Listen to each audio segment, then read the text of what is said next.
प्रिय बच्चों, आज हम आपको एक नया चैप्टर लेकर आए हैं। उस चैप्टर का नाम है volume and surface areas of solids और ये 10th क्लास के लिए है। 10th class. अब ये समझिए, इसमें आज पहला लेक्चर है, तो लेक्चर 1 लिख सकते हैं इसे। लेक्चर फर्स्ट है वॉल्यूम और सरफेस एरिया का। इसमें सबसे पहले सॉलिड क्या होते हैं। जैसे कि साइंस में हम जानते हैं सॉलिड वे सब्सटेंसेस होते हैं जिनका वॉल्यूम कभी नहीं बदलता है, जिनके पार्टिकल पैक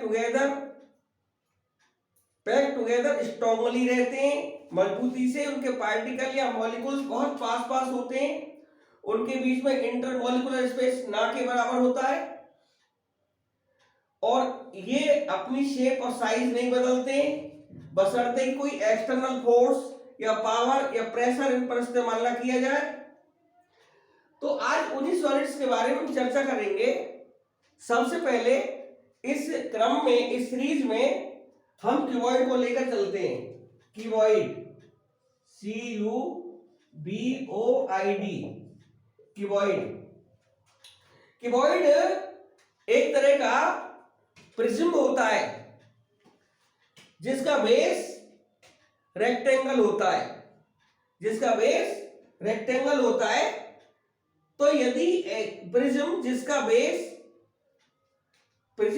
बेस रेक्टेंगल होता है, ऐसे प्रिज्म को हम क्यूबॉइड कहते हैं। मान लीजिए ये मेरा बेस है क्यूबॉइड, ये क्यूबॉइड का जो बेस है ये रेक्टेंगल है। अब इस रेक्टेंगल के ऊपर एक और आएगा रेक्टेंगल प्रिज्म बनाने के लिए। तो ऊपर ये तो 2D फिगर, ये 2D है हमारा पूरा बोर्ड। ये 2D पर 3D तो आ नहीं सकता। इमेजिन कर लेते हैं कि मान लीजिए अब जो मैं बना रहा हूं वो इसके ऊपर है, थोड़ा सा ऊपर, इसके सेंटर से सामने होगा ना, तो सेंटर से लिए मैंने एक और यहां पर रेक्टेंगल मैंने बना दिया। अब इस रेक्टेंगल को कोने से कोना मिल रहा है, यानी कॉर्नर टू कॉर्नर जो लेंथ निकल कर आती है उसे एज कहते हैं। तो कॉर्नर टू कॉर्नर एक एज तो ये आ जाएगी, एक कॉर्नर टू कॉर्नर एक एज ही आ जाएगी, एक एज ही आ जाएगी, एक एज ही आ जाएगी, और बाकी 1 2 3 4 एजेस ये हैं। 1 2 3 4 एजेस ये हैं। तो इस प्रकार से 4 4 8 9 10 11 12। फिर देखिए नंबर 1 एज ये रही, नंबर 2 ये वाली है, नंबर 2 एज ये हो गई ये वाली, नंबर 1 ये है, नंबर 3 एज ये हो जाएगी, नंबर 3 एज, और ये नंबर 4 एज हो गई। अब यदि इसकी बात करूं मैं तो नंबर 5 एज हो जाएगी ये वाली, नंबर 5, ये नंबर 6 हो जाएगी, ये नंबर 7 हो जाएगी, ये नंबर 8 हो जाएगी, ये मान लीजिए नंबर 9 है, ये मान लीजिए नंबर 9 है, ये वाली 9, ये मान लीजिए नंबर 10 है, ये वाली एस, ये वाली मान लीजिए 11 नंबर है, 11, और ये नंबर लास्ट वाली नंबर 12 एजेस है। कुल मिलाकर इसमें 12 एजेस निकल कर आई है। तो इसमें देखा हमने, या मान लीजिए कंसीडर कर लीजिए मैं एक रेक्टेंगुलर बेस पर खड़ा हुआ हूं, तो इसमें 4 एजेस नीचे हैं, 2 लेंथ के फॉर्म में है और 2 ब्रेथ के फॉर्म में है। लेंथ ब्रेथ और लेंथ ब्रेथ, कुल मिलाकर 2 लेंथ नीचे हैं तो 2 ब्रेथ भी नीचे हैं। तो 4 तो पड़ी हुई है, ये 4 आगे खड़ी हुई है किनारे, 1 2 3 4, और 4 देखिए ऊपर है, 1 2 3 और 4। जिस रूम में मैं खड़ा हुआ हूं इसमें 4 पड़ी, 4 खड़ी और 4 उड़ी, यानी कुल मिलाकर 12 एजेस हैं इस रूम में। 12 edges lying on the floor, 4 edges are standing vertical and 4 are lying on the tops of the standing vertices, यानी इनके टॉप पर खड़ी हुई है ये 1 2 3 4। तो इस कुल मिलाकर 12 इसमें एजेस हो गई। अब मान लीजिए आपको इनके बहुत सारे डेरिवेशंस करने हैं, वो कैसे करेंगे? सबसे पहले हम निकालना चाहते हैं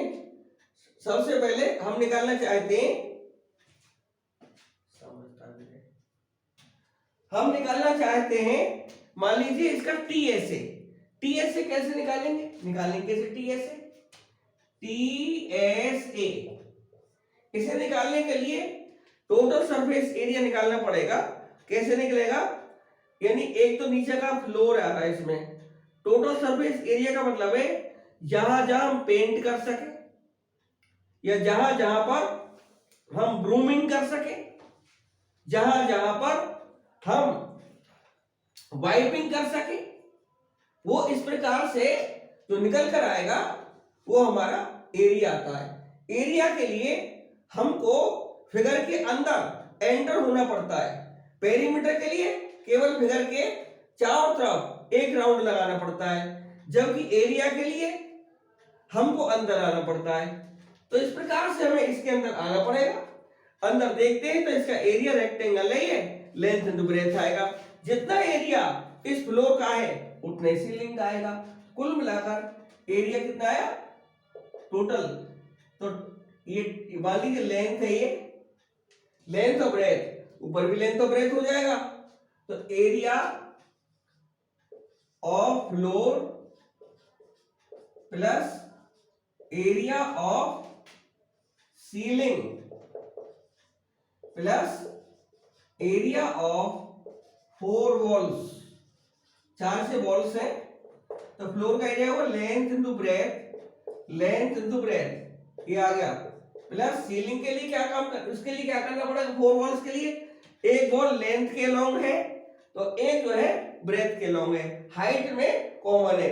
ये जो किनारी जा रही है, ये वाली किनारी हाइट का काम कर रही है, तो ये हमारे पास में ये लेंथ के लॉन्ग है, एक तो वॉल और एक ब्रेथ के लॉन्ग है। मान लेंथ के लॉन्ग है, यानी इसको लिख सकते हैं 2 walls are along length and 2 walls are along breadth। 2 breath के लॉन्ग है, इक्वल टू 12 भी हो जाएगा, प्लस एक वॉल का जो एरिया होगा जो लेंथ के लॉन्ग है एल बी, तो 2 एल बी, ये एल इंटू एच हो जाएगा। वॉल में हाइट होती है प्लस 2, इससे ब्रेथ और हाइट आ जाएगा, 2 कॉमन ले लेंगे तो L B plus B H पहले लिख दिया plus H L. Commutative law से इसको पहले लिख दिया, इसको मैंने बाद में लिख दिया, और मल्टीप्लाई के लिए भी लगा दिया by order property of addition and subtraction. इस प्रकार से ये टीए से निकल कर आया है, टीए से of cuboid 2 L B plus B H plus H L. इस तरह से एक डेरिवेशन हमने किया। अब नंबर 1 के बाद में नंबर 2 आता है। अब हम इसका क्यूबॉइड का लेटरल सरफेस एरिया या कर्व सरफेस एरिया या एरिया फॉरवर्ड निकालना चाहते हैं, यानी एल एस ए और सी एस ए और area of 4 walls.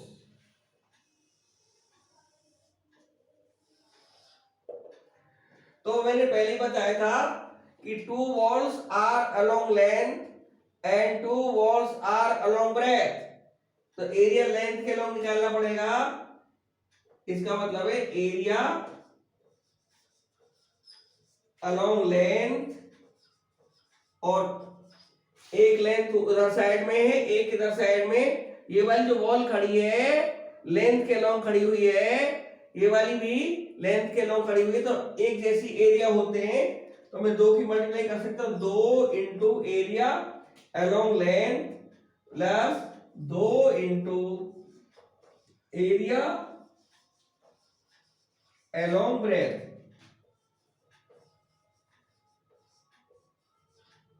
is equal to 2 into LH plus 2 into BH, 2 H common ले लिया, L प्लस B, तो लिख सकते हैं इसको, therefore C ऐसे और L ऐसे और एरिया ऑफ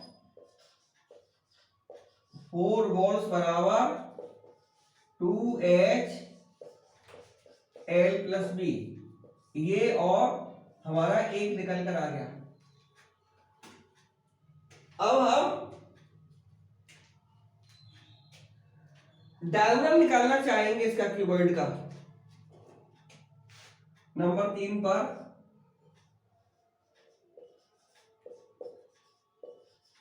लेंथ ऑफ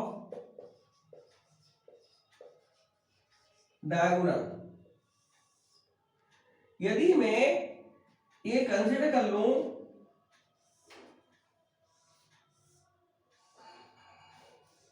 ये मेरा एक क्यूबॉइड है, A B C D E F G H, ये मैंने से मिला दिया और मेरा ये क्यूबॉइड तैयार हो गया। मुझे बहुत ध्यान से देखना चाहिए, आपको भी ध्यान से देखना चाहिए। ABCD फ्लोर है मेरा, तो इसके ऊपर ये ऐसे खींचेंगे तो A के ऊपर E आ जाएगा, D के बिल्कुल सामने H पड़ जाएगा, C के बिल्कुल अपोजिट सामने G पड़ जाएगा और B के बिल्कुल सामने F पड़ जाएगा। अब मुझको इसके लेंथ ऑफ डायगोनल बतानी है। अब यदि हम रूम में खड़े हुए हैं तो बहुत आसानी से मालूम पड़ जाएगा कि A B C D, तो A के ऊपर क्या आएगा, A के ऊपर क्या आएगा D, D ये था हमारा A B C D, D E F G, D E F G, ऊपर आगे हमारे D E F G, तो हमें देखना पड़ेगा कि A के ऊपर क्या आया E, F G H, E से चालू कर दिया था ना, सॉरी उसके लिए A B C D नीचे था, ऊपर आएगा E F G H। हमारे पास ऊपर क्या है, यहां पर A के ऊपर क्या है E, तो E के जस्ट अपोजिट क्या पड़ेगा, नीचे एक डायगोनल बनाएंगे। यदि डायगोनल बनाएंगे E से जो लेंथ जाएगी सामने वाले नीचे का जो फ्लोर का वर्टेक्स है वहां तक जाएगी, A B C, यानी हमारा ऊपर क्या था E, तो E से लेके C तक, तो यहाँ E से लेके C तक, यानी ये आपका डायगोनल बनेगा, जो कि यहाँ पर शायद महसूस नहीं हो रहा। ये डायगोनल है हमारा। यदि मैं इस चीज को इस तरह से मानूं कि हमारे फ्लोर का डायगोनल निकालूं, मैं पहले फ्लोर बनाऊं, फ्लोर डायगोनल, फ्लोर डायगोनल कैसे बनेगा, सबसे पहले ये मैंने फ्लोर बना लिया, इसका नाम था ABCD, ABCD, इसका जो डायगोनल निकल कर आएगा या तो BD होगा या AC होगा। मान ली BD है ये, तो ये हमारी लेंथ है, मान लो ये हमारी ब्रेथ है। तो ये डायगोनल की लेंथ आई पाइथागोरस थ्योरम से, जो हमारा डायगोनल है ये 90 डिग्री का एंगल है ये, तो इसकी length I under root L square plus B square. अब मैं इसको मिटा देता हूं इधर से।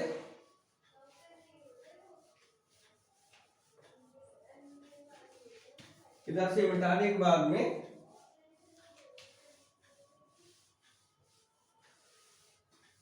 इधर मिटाने के बाद में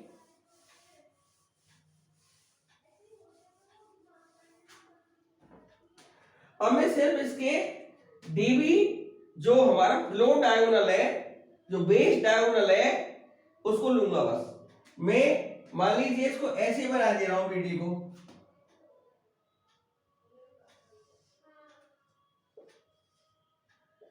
डीबी इसकी लेंथ थी हमारी under root L square plus B square, under root L square plus B square.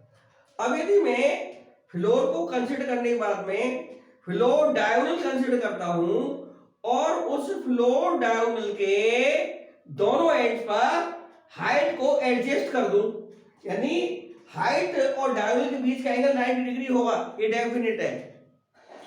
तो ये हाइट कुछ इस तरह से आएगी, या तो बी पर मान लो या डी पर मान लो।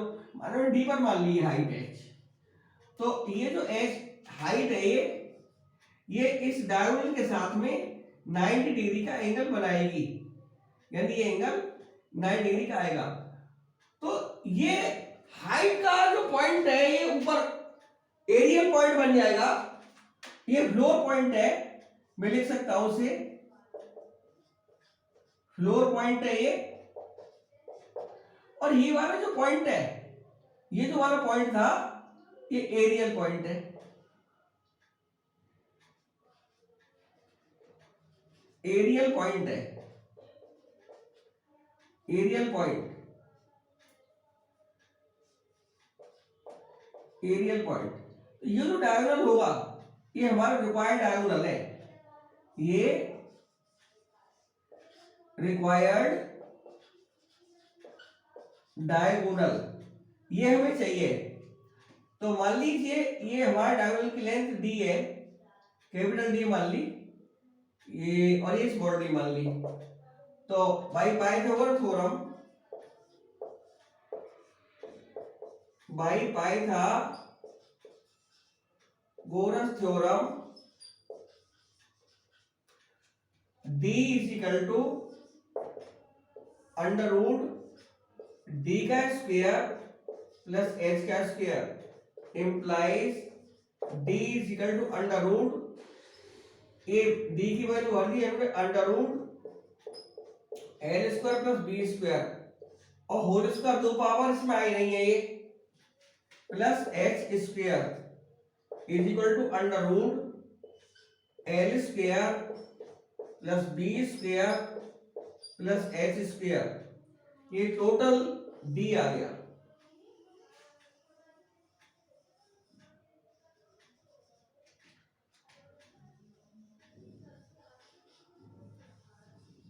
ये लेंथ ऑफ डायगोनल हमारी आ चुकी है। अब इसके बाद में हम चाह रहे हैं कि वाले क्यूब के बारे में चर्चा कर ली जाए। तो क्यूब में क्या होगा कि void having equal length of its edges, edges या किनारियां, ऐसा कि void जिसकी लेंथ जो है एजेस की इक्वल होती है उसे हम क्यूब कहते हैं, क्यूब उसे हम क्यूब कहते हैं। तो क्यूब बनाने के लिए क्या करना पड़ेगा, बेस और सीलिंग दोनों हमको स्क्वायर लेने पड़ेंगे और इस तरह से इनको मिला देंगे, ये मिला दिया तो हमारे क्यूब बनकर आएगा। यहां पर क्या होगा, लेंथ ब्रेथ हाइट सभी को लोगे और इनको a मान लिया मैंने। तो जो फॉर्मूला क्यूबॉइड के हैं वही फॉर्मूले क्यूब के आ जाएंगे। इस प्रकार से इनका TA से निकल सकता है बहुत आराम से। TA से बराबर 2 फॉर्मूला था LB यानी A into A plus BH A into A height A into A, तो बराबर twice A square plus A square plus A square equal to twice into 3A square equal to 6A square. अब इसमें मैं CA से निकालूं, CA से कितना था 2H यानी 2A L plus B, L भी A हो गया B भी A हो गया, तो 2A into 2A is equal to 4A square. नेल तो डायगोनल था D इज इक्वल टू उसमें क्या था अंडर रूट L स्क्वायर यानी A square plus B square यानी A स्क्वायर H स्क्वायर यानी A स्क्वायर यानी 3A स्क्वायर अंडर के अंदर आ जाएगा और A स्क्वायर का अंडर लेंगे तो A बाहर आ जाएगा, अंडर 3 बचेगा। तो इस तरह से मैंने भी वॉल्यूम छोड़ दिया है, क्यूबॉइड में भी छोड़ दिया है, क्यूब में भी छोड़ दिया है। तो छोटी सी चीज है वो वैसे लिख सकते हैं। यदि मैं और थोड़ा सा कहूं, अभी ये volume of cuboid area of base into height, area of base length into breadth into height बहुत आराम से लिख सकते हैं। तो volume of cube is equal to आएगा A into A is equal to A cube cubic units. इस तरह से आज का ये जो सब्जेक्ट था हमारा volume and surface areas of solids class 10 के लिए हमने कोशिश की समझाने के लिए थोड़ा सा डिफरेंट, अलग, जिसे समझ में आ जाए। हो सकता है कि आपको कम समझ में आया हो, इसके लिए आप कमेंट दें। अच्छा, हो सकता है कि और बेटर समझ में आया हो, उसके लिए हमें आप अप्रिशिएट करें। हो सकता है आप हमारे सब्सक्राइबर बढ़वाने में कंजूसी कर रहे हो, तो आप उनके लिए आप हमारे सब्सक्राइबर बढ़वाइए और इस वीडियो को लाइक कीजिए। और यदि आपको हमारे बारे में कुछ और प्रचार प्रसार करना है तो वो भी करिए। इसके लिए हम आपके आभारी रहेंगे। धन्यवाद।